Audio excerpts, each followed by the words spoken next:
I said apologize. Now. Before I get angry. The courtroom fell silent. The judge's voice cracked like a whip, echoing through marble and wood. Elijah Vance didn't flinch. He stood near the defendant's bench, hands calmly resting on a folder, wearing a pressed blue shirt and khaki slacks, clothes too plain, apparently, for Judge Morrison's liking. You don't belong here. You're not part of this court staff, are you? The judge sneered. Elijah's lips parted slowly. Apologize, he said. You should be careful who you talk to like that. The judge leaned forward. Oh, I'm dead serious. Say sorry to me, or get out. Then, Elijah's voice came cold and still, I'm sorry, you just lost your job. Every head turned. Even the bailiff froze. She, the court clerk Linda, didn't move, but her eyes flicked toward the man's wrist, a military ID band tucked under his sleeve. Outside the room, someone whispered, he's not on today's witness list. And inside, something deeper was unraveling. Earlier that morning, Elijah had entered the courthouse like a ghost. No one greeted him, no one looked up. The front guard made him show his ID twice, then muttered, maintenance guys should use the back. In the clerk's office, Linda handed him a file and looked away when Judge Morrison barked, get that man out of here. Who let him in without clearance? He had stayed quiet. But not passive. A flashback interrupted his stillness, his old platoon photo, framed beside his daughter's piano certificate. He once stood in rooms where silence could cost lives. This was nothing new. But what hurt wasn't the insult. It was the way people looked away. Pretended not to hear. Pretended not to know who he was. At 11:08 a.m., the bailiff took the folder from Elijah's hands and laughed.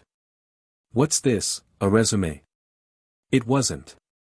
It was a sealed review file, Elijah's final report as Chief Disciplinary Officer, Internal Judicial Oversight Committee. Now, inside the courtroom, Judge Morrison smirked. Security, escort this man. But Linda stood up. Wait. She walked to the bench and pointed at Elijah's badge. I've seen that symbol before. That's state-level clearance. Morrison scoffed, this is a courtroom, not a... Elijah finally placed the folder on the bench. This report includes recordings. Of this courtroom. From last week. Today. And every time you used racial slurs to intimidate defendants, staff, or observers. He pulled out a small USB. I didn't come here to speak. I came here to deliver this. Gasps.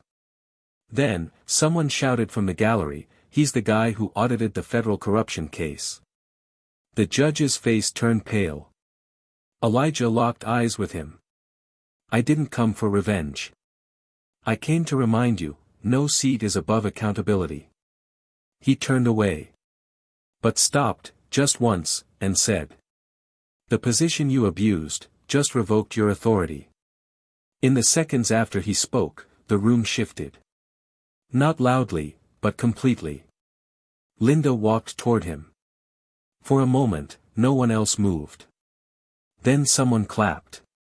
Another stood. The judge tried to speak, but the court deputy placed a hand on his shoulder, whispering, Sir, you need to step down.